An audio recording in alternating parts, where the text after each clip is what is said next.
The views expressed and the opinions given by the individual host and their guests do not necessarily reflect those of Para X, its affiliates, or its sponsors.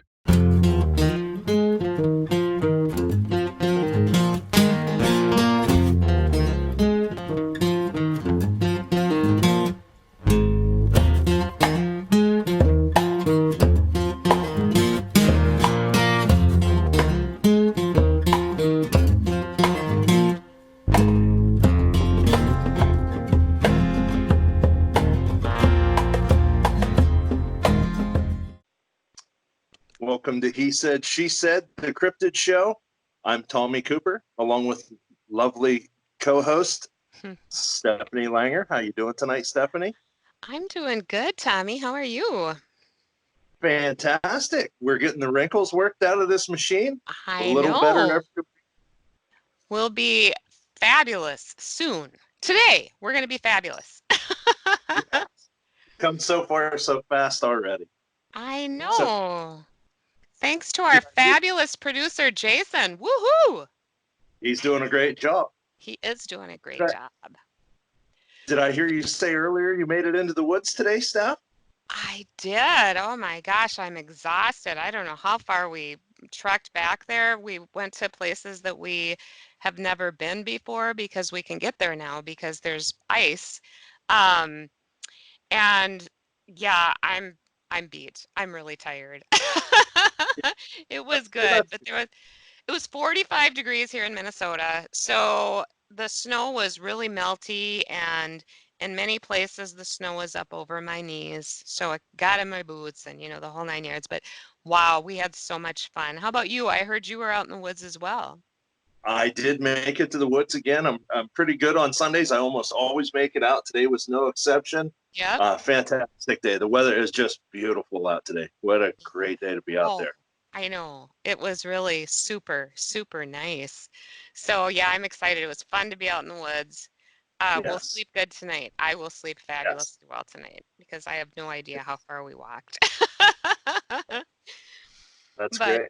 Yeah. We have an exciting guest tonight, Stephanie. Would you like to introduce your friend and my new friend to the show? Yeah, so we have Nick Redfern, who's a cryptozoologist and a UFOologist and an author. And I met him about a year and a half ago at Paracon here in Minnesota, and then he was on The Gathering as well. So everybody, welcome Nick Redfern. Hi, Nick. How are you? Hey guys, I'm doing good. Thanks. How's it going? Great. We're happy to have you on the show. Well, thanks for having me on. It's first one as well, isn't it? Yes. Yeah, that's good. Yeah. So what is going on with you these days? What is the big thing that you're working on? Well, I tend to sort of, vary some of the things I'm doing. And the next book that I've actually got out at the start of April is called Assassinations. And it's sort of a look from ancient Rome and Egypt right to the present day of mysterious assassinations, including everything like Abraham Lincoln and Jack the Ripper and who killed JFK. And so it sort of pretty much covers, like, from a historical perspective right to the present day. And there are actually a couple of chapters in the book on mysterious deaths in ufology as well. So it sort of really kind of covers the whole range. And as I said, that book will be out at the start of April. Oh, really soon? So like in 2 months? That's awesome. Well, it's been in the works for a while because it's like 400 pages. So I've been working on it for about 9 months, something like that. So. So tell everybody. I don't know if everyone is familiar with that term, UFOologist. Sorry. Is that what it is, UFOologist? So yeah, ufologist. It's basically a term that means somebody who investigates UFO reports, flying saucers, and all the different aspects of ufology, like crop circles, alien abductions, things like that. And in the same way, cryptozoology covers strange creatures. They're both kind of ologies. Yeah, well, exactly. So what have you found? So you were talking about like historical things too, and are you tying that into the UFOs, and like are we talking about, the whole thing that, maybe Earth has been settled by extraterrestrials? Is that what you're thinking? Well, yeah, I mean, I don't do too much on sort of, ancient historical stuff. I've done a few books, like kind of like Ancient Aliens type of things, but for the most part, I tend to sort of focus on the last sort of 50, 60 years when the whole flying saucer phenomenon was sort of named, 1947 when the term flying saucer was created, and then over the years, that became replaced by UFO, unidentified flying object, and so I tend to focus on that particular era mainly. And as far as the subjects I cover, a lot of it tends to revolve around sort of what government agencies know about this particular subject, and the kind of conspiracy side of the UFO subject. That's sort of the area that I tend to focus on more than any other.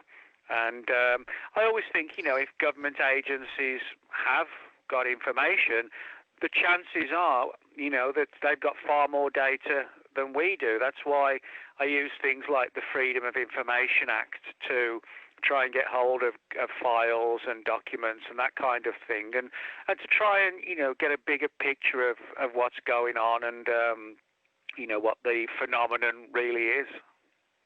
Mm. Nick, I've been studying you a lot as of recently, and forgive me for being so late to the game, but you're kind of like an everythingologist. You've got quite a knowledge in about every facet of every field that has to do with this outside the mainstream science and such. And I was wondering, what do you think is your favorite country or region or area that physically you like to look at things? Is it America? Is it South America? Is it Europe? Where's your favorite place to be and why? Well, I mean, it kind of depends in the location. Obviously I live in the United States, and for me, I enjoy sort of the Bigfoot investigations. Although the vast majority of Bigfoot reports and sightings are sort of in the Pacific Northwest, where you've got, the massive forests on the west coast and bordering up towards Canada. But, there's a lot of Bigfoot reports all around the United States. It's just that there's more of a cluster on the West Coast. And, I enjoy sort of going on those expeditions, not just because, I'm looking for the Bigfoot creatures, but also because of the fact that it's, it's a really cool environment, and, these gigantic forests and mountains. It's sort of, it's an incredible landscape as well. And another place I enjoy is Puerto Rico, where the original Chupacabra surfaced in the 1990s. And I've been on many expeditions to Puerto Rico between 2004 and 2017, looking for these creatures, and got to speak to a lot of very credible people who had sightings, like, for example, police officers, veterinarians, farmers, ranchers, members of the public, all reporting seeing this sort of humanoid type creature, but sort of looking somewhat reptilian and with these large bat-like wings on its back. So it's a very strange and weird-looking creature, but most of the sightings on Puerto Rico revolve around the El Yunque rainforest, which is this gigantic rainforest that sort of essentially, shows the whole countryside, if you like. If you go to the top of the rainforest, you can see for miles and miles all across Puerto Rico, and it's sort of fascinating location because you have the relatively modern part of Puerto Rico, but then you also have the old Puerto Rico, where you even have sort of castles and old fortresses going back hundreds of years, when you literally had pirates, sort of stampeding all around Puerto Rico. So it's an intriguing place historically, as well as having this strange creature, the Chupacabra, there as well.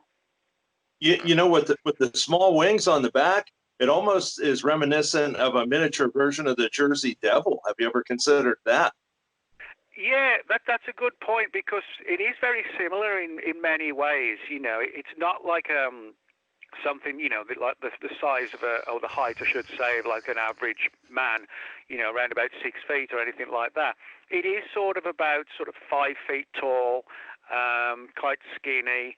And you're right, the Jersey Devil, for people who don't know this legend in Jersey, this strange-looking creature, which people have described it as being kind of like a mixture of several different animals. It has the wings and sort of hoofed feet and a face not dissimilar to like a horse.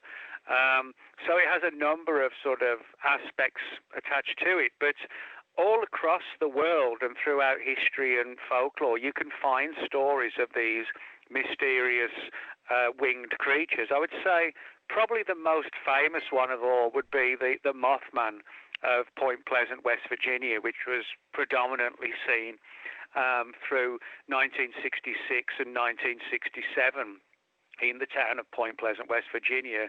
And numerous people, dozens and dozens, saw this large humanoid type creature with these large wings and glowing fiery red eyes.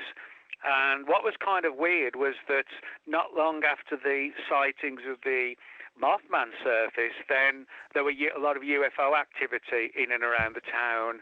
And then we had the Men in Black lurking around the town as well. And it all culminated in December 1967 when the town's Silver Bridge, as it was called, collapsed into the Ohio River and killed more than 40 people when they drowned when their cars just plunged into the river as the bridge collapsed.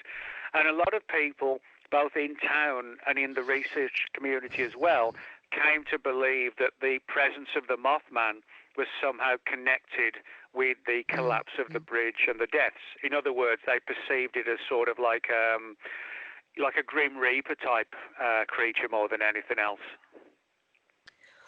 Nick, you mentioned the Men in Black, and you're one of the very few people I can think of that I could ask, and they may have an idea. Who or what are these guys? Well, yeah, I've actually done 4 books on the Men in Black and one on the slightly lesser known version, if you like, known as the Women in Black. A lot of people don't realise, that there are as a Women in Black phenomenon as well in relation to UFOs. Now, if you mention the Men in Black to most people, they're going to think of Will Smith and Tommy Lee Jones. They're going to think about the movies, and although the movies. Which is why they came out with that movie. That's the whole reason why they came out with that movie. Well, yeah, I mean, the Men in Black mystery has actually been around since the early 1950s. And the first book on the Men in Black, called They Knew Too Much About Flying Saucers, that was published in 1956. So that the phenomenon's been around a long time. But what the movies did more than anything else, other than entertain us, because they were fun movies. But the big difference between the movies and the real life versions of the Men in Black is that in the movies, the Men in Black are portrayed as sort of like secret agents of the government, sort of fighting alien crime, so to speak. But if you speak to nearly all of the witnesses to the Men in Black, they actually said words to the effect of that the Men in Black, the real ones, actually don't even seem to be completely human. People describe them as having this extremely pale skin, almost looks like anemic, and the skin sort of looks like plastic. They're kind of like a mannequin's face. There's no emotion, and the face doesn't even look real. And they wear these black suits, white shirts, black ties, and they still wear these old-style fedora hats, that the guys used to wear in like the 40s and 50s. And people have often said that when they've been in the presence of the men in black, perhaps within a day or so afterwards, they've started to fall sick and ill, as if they've been sort of exposed to sort of like a supernatural infection. And kind of like the old vampire legends going back centuries, the men in black will not enter your home unless they're invited in. So you have a lot of weird stories and tales and aspects and angles to the Men in Black mystery.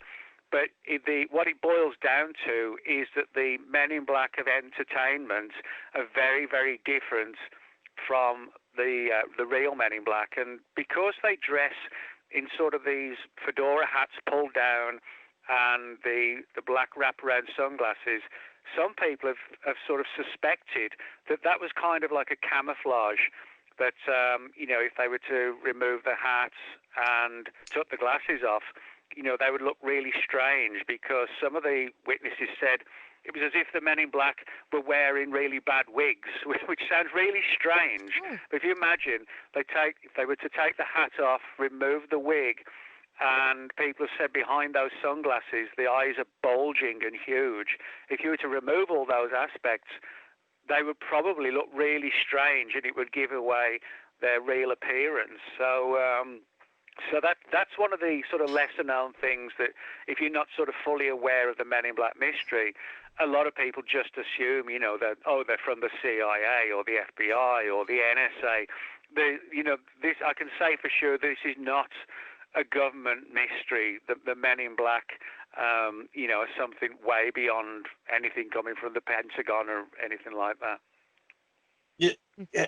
Can you corroborate any stories you've ever heard? Like, what I've read is sometimes people take an opposition to the Men in Black and basically tell them to get the hell down the road, and then they start experiencing poltergeist activity. Yeah, that's again another aspect of this whole saga, is that if they were government people, it would just be sort of an intimidating visit or threat, and don't talk about this. But yeah, you're right, there are a lot of sort of side effects to these encounters with the Men in Black. And you brought up the issue of poltergeist, which is a good point. Now, for people who aren't fully conversant with poltergeist activity, it's sort of a supernatural activity that causes sort of chaos in the home. Sort of furniture just tips over on its own, or a cup or a saucer might slide off a table and crash onto the floor, things like that. And I wouldn't say there's a lot of reports, but I've got at least now close to about 20 reports where people have been visited and threatened by the Men in Black, and they've left. And in most cases where there's a poltergeist aspect to it, they typically begin, or it typically begins, say, the next day. But I've actually got a couple of cases where the poltergeist activity began quite literally about an hour or so after the Men in Black had left. And it's the best sort of guess or estimate that we've got is that somehow, whatever they are, they seem to leave behind some kind of residual energy which has an effect on the immediate surrounding areas. In most cases, that's the home, where the Men in Black come knocking on the door. But, you add to that another angle as well, where a lot of people have said that, again, when they're close to the Men in Black, standing next to them, say in the living room, that kind of thing, they've started to feel weak and tired, as if their body's starting to crash. And that's sort of a very weird aspect, because it's created a suspicion that maybe, we went back to that vampire aspect or parallel. Some people think that the Men in Black are actually kind of draining us of our energy when they're around us. They are quite literally not vampires in the sense, sucking blood like in movies and all that kind of stuff, but as if they are sort of quite literally draining us of our life force, our energy.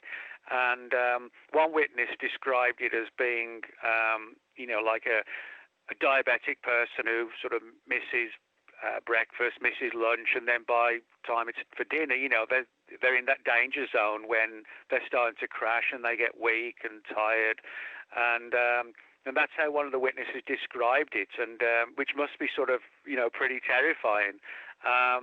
So we've got all these different angles revolving around the Men in Black: poltergeist activity, the draining of energy, the weird appearances, their clumsy attempts to try and hide the way they really look.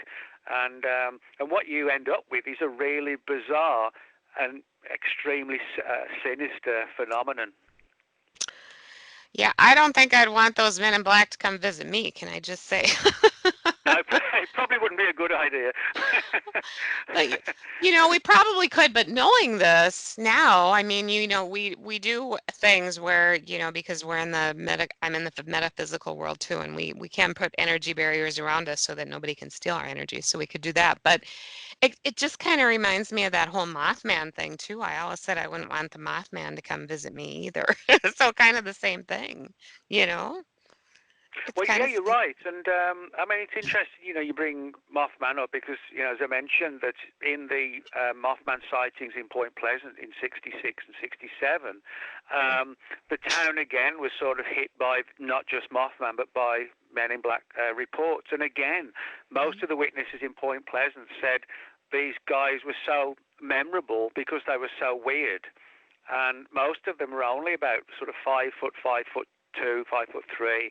Their skin was described as being literally like the color of milk. It was like white, and again they would try and find a way to be invited into the homes, and they would often use ruses where they would claim to be taking surveys.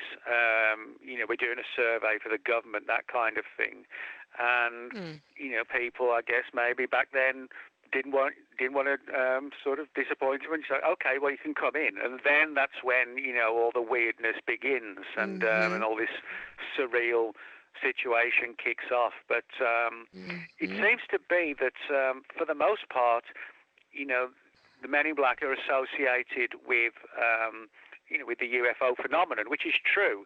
But like when you mention Mothman, they also pop up in relation to weird creatures like Mothman, and there's a handful of cases which were investigated in the 1970s by Stan Gordon, a researcher who's still in the field and very active today. He lives in Pennsylvania, and Stan actually investigated a number of MIB cases involving not UFOs directly, but Bigfoot creatures, and I've got 2 cases where people had seen the Men in Black at Loch Ness, Scotland of all places. So although the primary issue does seem to revolve around UFOs, but it also seems that the Men in Black and the Women in Black pop up in relation to a lot of different paranormal phenomena as well. Okay, now you've got my information, or you got my imagination flying now. Can you describe what a woman in black looks like, Nick? I've got to know. What's that? Sorry. Can you describe a woman in black? I've got to know. My imagination's going crazy. Well, most of my previous girlfriends were all women in black, but they were goths. That was a different type of woman in black. but the type of women in black you're talking about are very much like the Men in Black, and I'll explain what I mean by that. Again, typically it's related to UFOs. Somebody has a sort of prominent UFO encounter, or they've had an abduction experience or a contact kind of case, and again, just like with the Men in Black, they get a knock on the door, usually late at night, and they open the door, and there's a woman there, usually dressed in like a black business kind of outfit, and this is where it gets bizarre. Regardless of whether it's daytime or it's pitch black outside, they're wearing sunglasses, and the women always wear these black wraparound sunglasses. And again, the witnesses have said that they were close enough to where they could just about see the eyes through the glasses and said they were huge. One described them as being like eggs almost popping out of their eyes. Oh. And yeah, and also they typically wear what are, without doubt, sort of really bad wigs, but they're always in the style like bangs type style. So in other words, the hair comes down to sort of their eyebrows and sort of wraps round in like a bang style. And again, I think that's done particularly for camouflage. You know, if you imagine they've got these long bang style black wigs, wraparound sunglasses, and they often are being described as sort of looking at the ground rather than looking at the people. So, you know, again, you don't get a full picture. But again, you know, it's the same scenario that they try and get into the house by getting the person to invite them. And if that doesn't work, you know, they try and resort to, you know, threats and violence, but they still won't cross over that threshold until you let them. And like the Men in Black, they're sort of usually shorter than normal, sort of round about 4'11", 4'12", you know, 5 foot, something like that.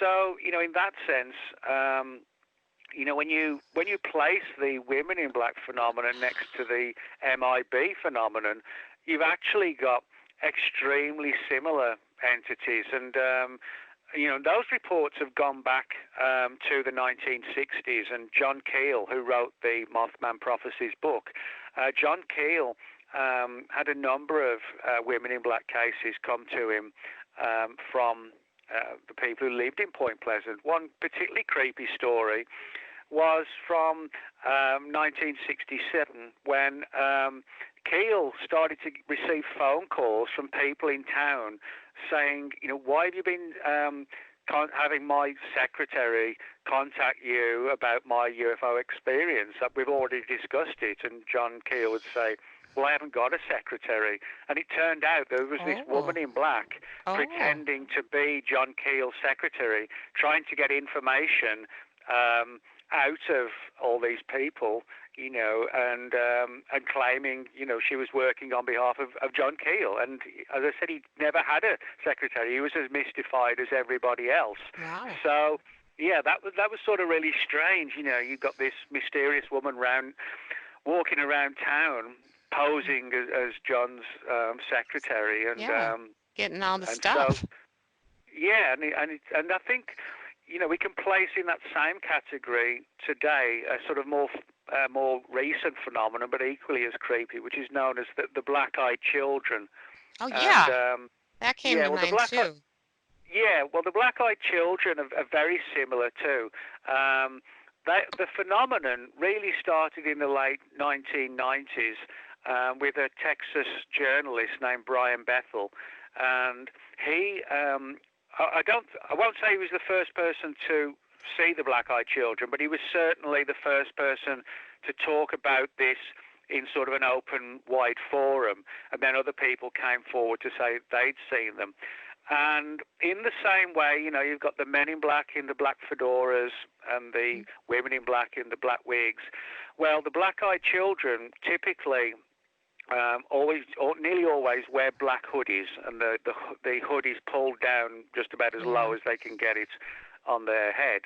And their skin also is very, very pale, again, sort of the colour of milk. They look extremely skinny. And in just about every case, they only look about 13. You know, you don't get Blackeyed Children who look about 7 or 8, and you don't get Blackeyed Children who would look, I should say, sort of 14 or 15. It's always round about 12, something, you know, 12, 13 at the very most, and at the least as well. And again, they will only enter in the home if they're invited. And there are a number of cases where the Blackeyed Children when the person's opened the door, you know, and they're shocked to see, you know, these 3 kids there or 2 kids staring at them with these solid black eyes. That's why they're called the Blackeyed Children, because the entire eye, not just the middle of the eye, the entire eye is black. And of course, you see something like that, it is going to creep you out. Yeah. And so, people, you know, don't know what to do. They're terrified. But what happens next is that Blackeyed Children will say something like, "We're lost. Can we come and use the phone and call our parents?" Or, "We're homeless. Can we come in and can you give us some food?" And there's multiple different variations on that, but the whole point is they try and find a way to get into the home. And in some cases, there's one big difference between the MIB, the Women in Black, with the Blackeyed Children. And sometimes, what that is that sometimes the Blackeyed Children seem to have the ability to almost hypnotize people. There's some cases where the witnesses have said they knew they shouldn't open the door and let them in, but there was this strange feeling that they had to. And it was as if they quite literally were being hypnotized, because, most people, if there's a bang on the door 9 o'clock at night, you're probably not going to open the door if you see three kids in black hoodies. But that's exactly what people do. It's like almost as if their common sense factor goes out of the mind. And in one case, a woman said how she could see her arm moving towards the door to open it, but she couldn't stop it from happening. And so that's one of the really weird and creepy aspects of the Blackeyed Children phenomenon. They seem to use mind control and hypnotism to achieve that invite. Well, so how about the men and women in black? Do they kind of use the same thing? And I know one of our gals in the chat room, Karen, had asked, what kind of people do they target? Is there a certain kind or just anybody? Maybe they target people that are easily mind controlled. I mean, if they do the same thing, obviously maybe the Blackeyed Children do, but men and women in black, who do they target? I mean, is there a certain kind? Yeah, that's a really good question, because there are certain things we can see, when we look into these cases where, there are differences in some, but in others, there isn't.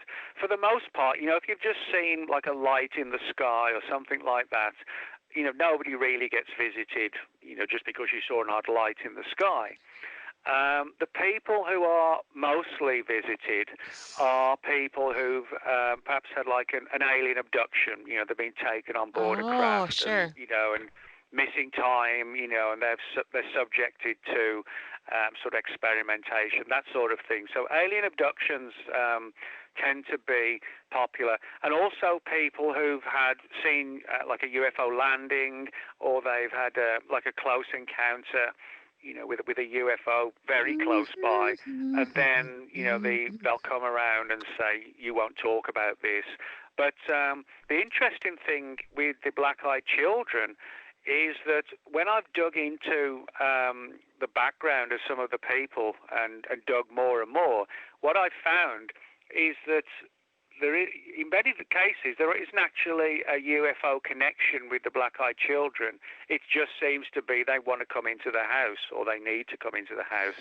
But the more I looked into these stories, the more I found that in earlier years, or even earlier months prior to when the Blackeyed Children surfaced, many of the witnesses to the Blackeyed Children had been sort of dabbling in the world of the paranormal and demonology and things like this. So we could kind of make a case, I think, that with some of these witnesses to the Blackeyed Children who were sort of digging into demonology and things like that, that maybe not realizing they kind of opened like a portal or a doorway, so to speak, that's essentially attracted them to the person who was, as I said, dealing with sort of, controversial things, like I said, the kind of things like dabbling in demonology and Satanism and things like that. So, it's one of these situations where, be careful kind of, what doors you open, really.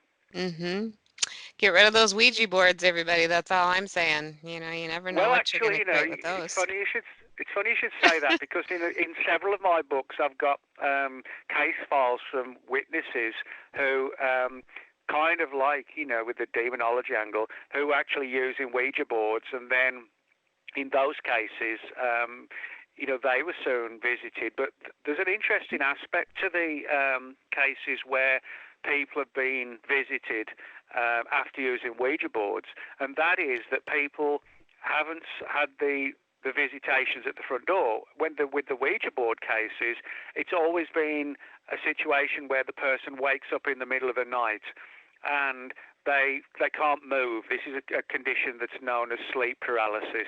Now, doctors and psychologists would say it's just, it's just the brain firing in weird ways when you're asleep at night.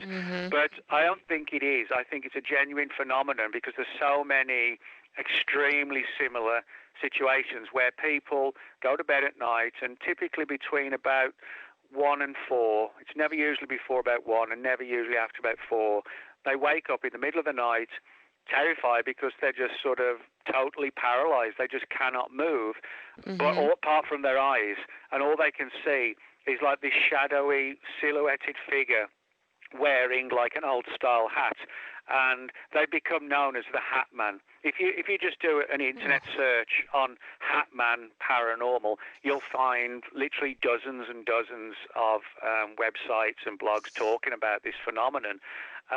But that's the interesting aspect, or the interesting difference. When the men in black wearing the fedoras turn up after UFO events, they knock on the door. Yeah. But if they look and they're wearing the same outfits and it's a Ouija board type case, they materialize in the bedroom in the early hours of the morning. Gross. And, come on. That's just wrong. That's just wrong. I'm just sitting over here squirming. Tommy is laughing at me, but you can just just be careful when you go to bed tonight. Because I've been a paranormal investigator for over a decade, and we've seen some pretty toenail curling things. So yeah, I can definitely imagine something like that. And oh my God, I can't imagine anything worse. Can I just say those Ouija boards, burn them, throw them away. That's what I'm saying. We always tell people, get rid of them. Burn them in front of the front door of your house. Burn them in front of the front door of your house. You're making a statement when you burn one of those. Yeah, I think, with Ouija boards, I think a lot of people just think, we'll have a cool Friday night, we'll sort of crack open a few beers and, get the Ouija board out and just have a bit of fun. But, a lot of people have pointed out that, even if you're doing it just as a bit of fun, it seems to be the case that you're still putting yourself in sort of a state of danger, and your mind power, the expectation, is sort of allowing supernatural entities to come through. You're essentially, giving them permission, like a green light, to come in. And of course, with a lot of these phenomena, it's actually really easy to sometimes invoke these things, but it's extremely different and extremely difficult to get rid of them. Well, exactly. And I think, like Karen and Ceiling Cat on the chat are saying, well, Ceiling Cat has 7, and Karen said they're just a tool. They are just a tool. And I think for people who know how to deal with them and how to close them and how to, set them aside and, make them safe, it's okay. But they're sold as toys at Target. Come on, people shouldn't be having those things in their house. If you're trained in what to do with them, okay, I won't touch them personally because I don't want anything. I don't want no men in black and black-eyed children showing up by my bed at night. I mean, it's bad enough to think about evil demon spirits, but I mean, those things are just really, no. Yeah, and I think, one of the most intriguing aspects of all this is that so many of them seem to be interconnected. The men in black look like the silhouetted Hat Man, and then you've got the shadow people, which are almost identical as well, and the women in black, the Blackeyed Children, and you can also bring parallels, with these cases, to ancient times. I mean, going back not just centuries ago, but like millennia ago, thousands of years, you have stories of like Lilith, this sort of predatory, supernatural woman, largely surfaced in sort of Middle East areas. And again, in the old legends of Lilith, she would appear in people's bedrooms in the dead of night. So this isn't, like a modern day phenomenon. It's very much an old phenomenon, arguably been around as long as we've been around, really, or at least from recorded history. Well, that's something else too. Like you're talking about these old legends and stories of Lilith and stuff, the incubus and the succubus and all those kind of things. How are they that much different from alien abduction, where a person's seed is being extracted? Well, the answer really is there is no difference. It's just the only difference is it's like as if the phenomenon or the phenomena have upgraded themselves, how they appear for different eras and periods. In other words, the process of what they do, trying to find ways into the house, manifesting in the bedroom, none of that has changed. What has changed is their appearance. So, and maybe that's a deliberate thing. Today, or in the 50s onward, they started to wear the black suits and the fedoras. And the black suits, because it kind of fits in with society. And, the black hoodies, well, that kind of fits in today's world with hoodies. So I think, this is sort of a deliberate thing, is that as we change, as society changes, as our fashions change, they do their best to move along with us, without being noticed too much. Have you ever spoken? I'm just going to tell you, I have a friend who's an abductee, and he was taken aboard a craft, and he was shown his offspring, his hybrid child on the craft. Have you ever spoken with people who relate stories like this to you? Oh, yeah, there's a lot of stories like that where people have claimed to have been taken on a UFO, and they've seen these sort of strange little children, sometimes in like sort of glass tanks, and with sort of a baby-like body, but with a clearly an oversized head. And in some places, they kind of look like us, sort of semi-human and semi-alien, in the sense that, the typical image that people of aliens is like the large head and the black eyes. That's how people image, if you like, alien entities. But if you look at the stories of these children and babies on board UFOs, it's almost as like they're a hybrid, as if the aliens are trying to create a hybrid between them and us. And people report seeing, as I said, these babies or children in these glass tanks, immersed in liquid, and their hair is extremely fine and wispy. Very pointed chins, which is similar to the aliens as well. So this has given rise to the idea that some sort of clandestine, secret, and possibly disturbing sort of program is going on, which revolves around I guess if you like, the creation of a hybrid species, or possibly, maybe they're doing it to try and make themselves look more and more like us, to allow them to move us among us more and more. And maybe eventually we won't be able to differentiate between some of these dangerous creatures and us. They may look almost identical to us, but right now, there are these differences which, if you look carefully, you'll see those differences.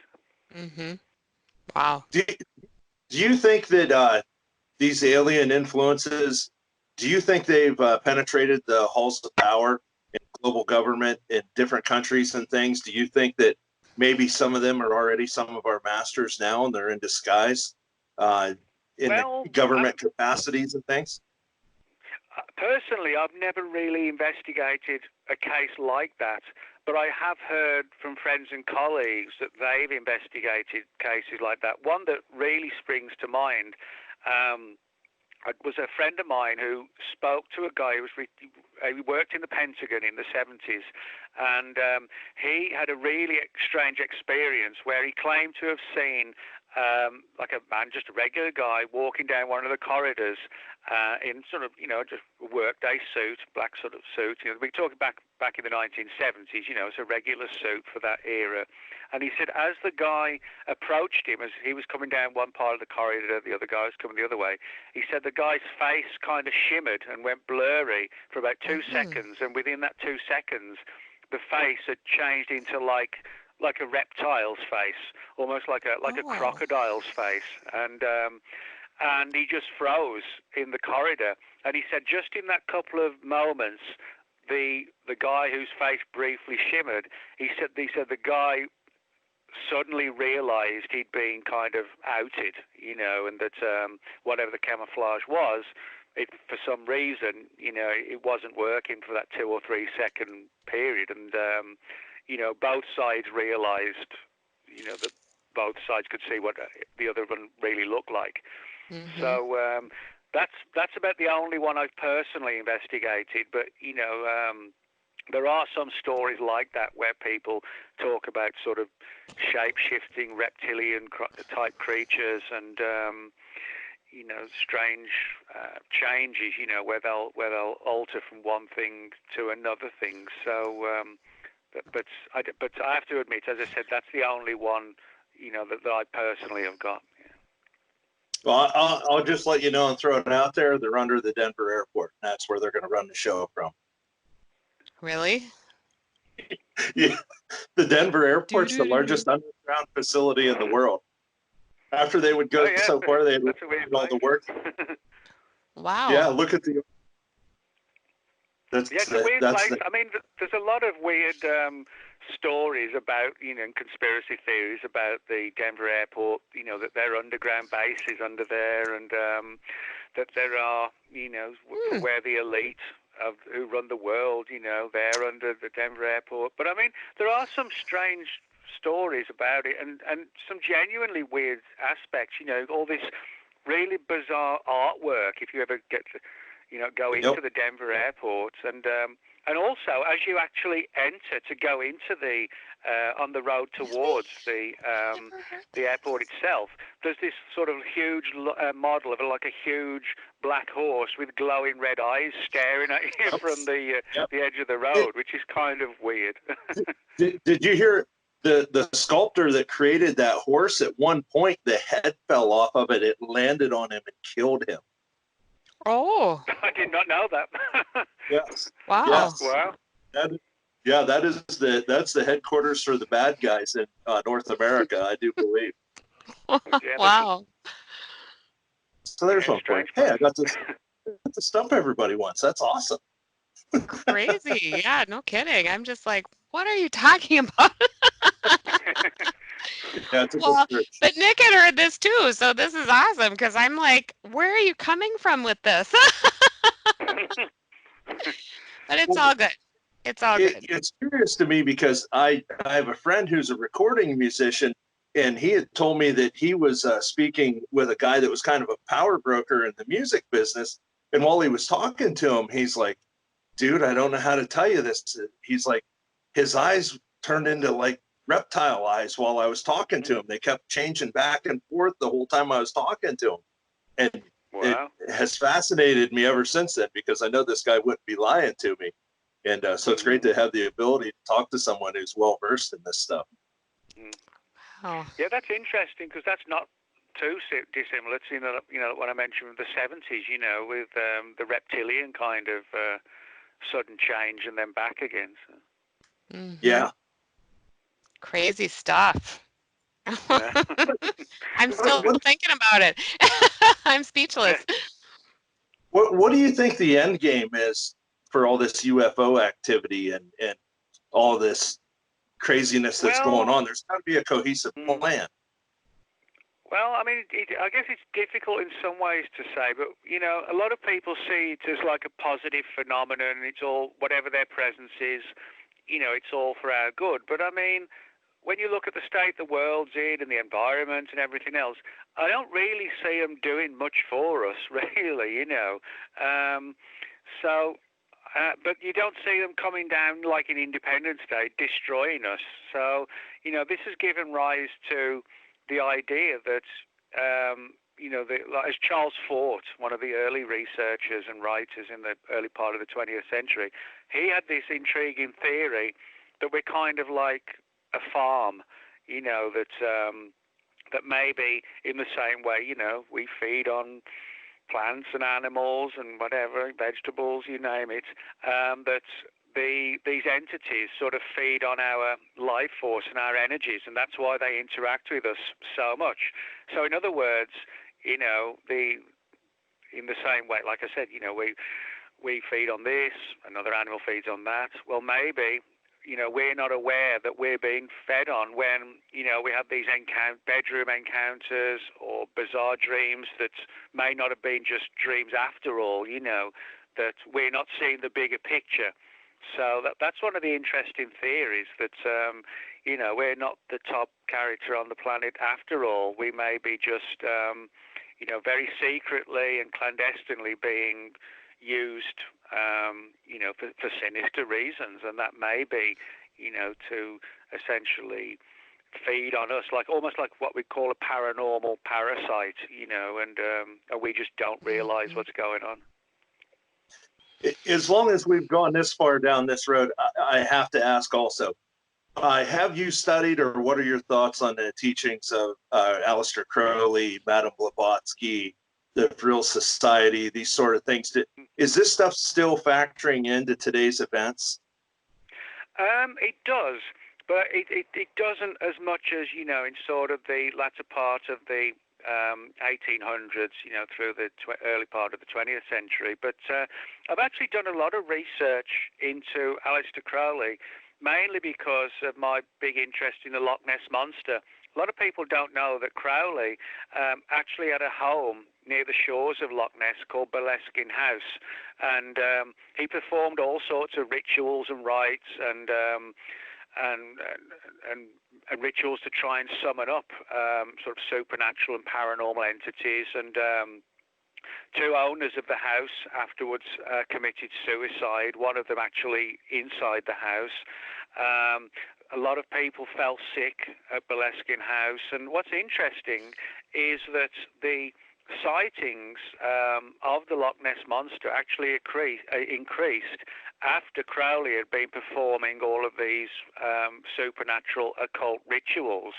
And this has given rise to the theory that perhaps the Loch Ness Monsters are not, just surviving dinosaurs or whatever, but they may actually be entities that deliberately or not deliberately, Crowley invoked them, from another realm, but did it out at Loch Ness. And so, I think the connections between Crowley and the Loch Ness Monster and Loch Ness itself, the location, is fascinating. And when you read the entire history of it, it's difficult to then sort of look at the Loch Ness Monsters as normal animals, but we just don't know what they are. They seem to have like a supernatural quality to them as well, and I think that probably has a lot to do with Crowley's presence at Loch Ness for a number of years. And didn't Jimmy Page end up buying the Crowley house at one point too? Yeah, that's right. Jimmy Page, the guitarist with Led Zeppelin, he owned the house for a few years and talked about sort of strange vibes in the house, and eventually he sold it. And actually just a few years ago it caught fire and was almost destroyed, but it was saved. And then there was another fire there just a year or so ago. So there's a lot of weird stuff at Boleskine House, and right next to it there's a cemetery which has a history of witch cults and witchcraft going on there. So yeah, Loch Ness is sort of, it's a cool and weird looking place, and but it's also, it has these sort of strange vibes surrounding it as well. You've just given me so much to think about here. I thought we were going to talk about cryptids tonight, and we've talked about Oh, that's right, we were. just about everything else. I was just going to say, we can always do that next time. Yes, you'll have to come back, and we can actually talk about. We can talk about cryptids. But I mean, I know we don't have long left, but what I would say is that a lot of these cryptids, which many researchers of like Bigfoot, and, Loch Ness Monster, sea serpents, Chupacabra, a lot of people just view them as unknown animals that science hasn't found, or that they're surviving relics from creatures, from long times ago, and we assume they're extinct when they're actually not. But I actually think many of these so-called cryptids, as they're known, I think have supernatural aspects to them. For example, there are reports of Bigfoot creatures vanish in a flash of light in front of people. Sometimes they're seen with these sort of small orbs of light flitting around them. You know, only about the size of like a quarter. Yeah.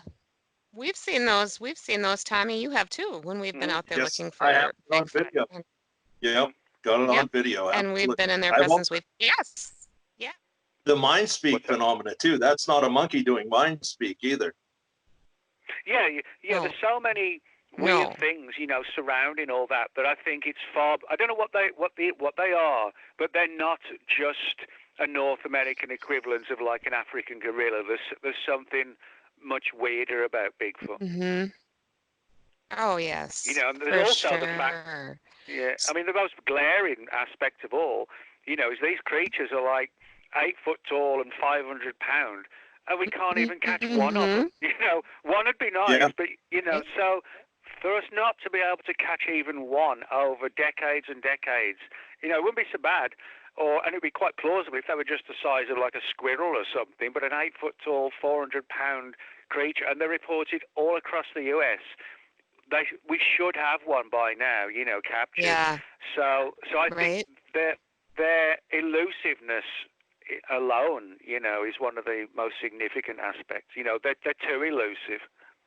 Mm-hmm. Mm-hmm. Well, they are for sure. So let me ask you this. So we have kind of a hot thing going on our show about the Patterson film. What do you think about the Patterson film? Real? Not? Well, What are your thoughts? It's for me. I sometimes go different ways on it. I'm just not sure. You know, I mean, I think if that's a man in a suit, then it's done really well. You know, it's not a guy just in a suit that's just hanging. You know, it actually fits. You know, and the muscles are fine and you know and good, and it all looks real. But then I sometimes wonder, well, why have these people who claim to have known it was a hoax?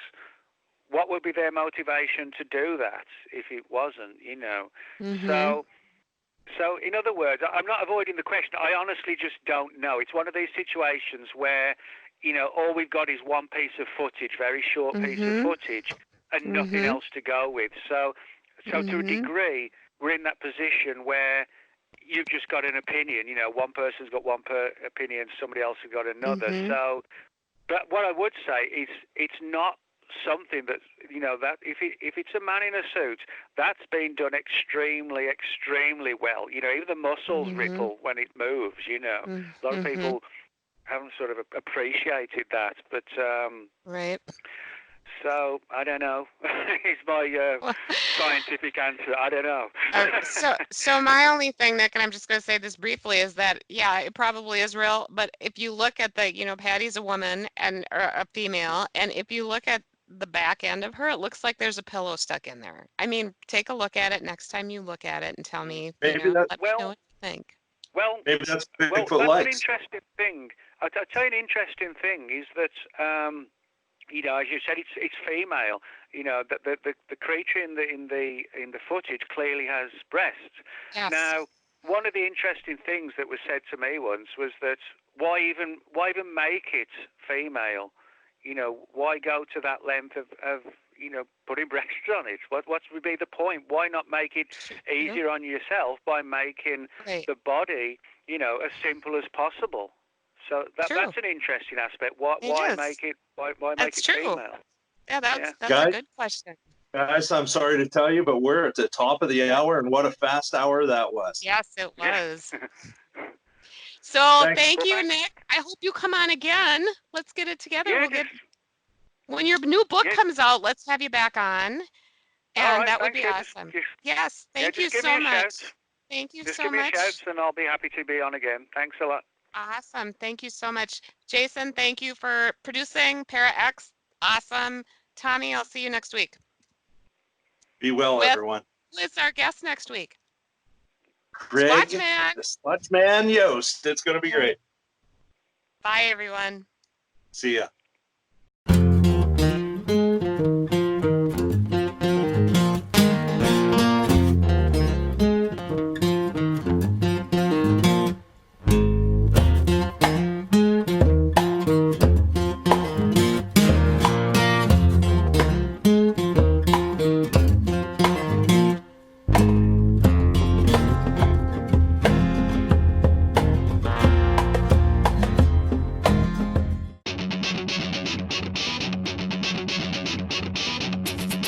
You are listening to Para X.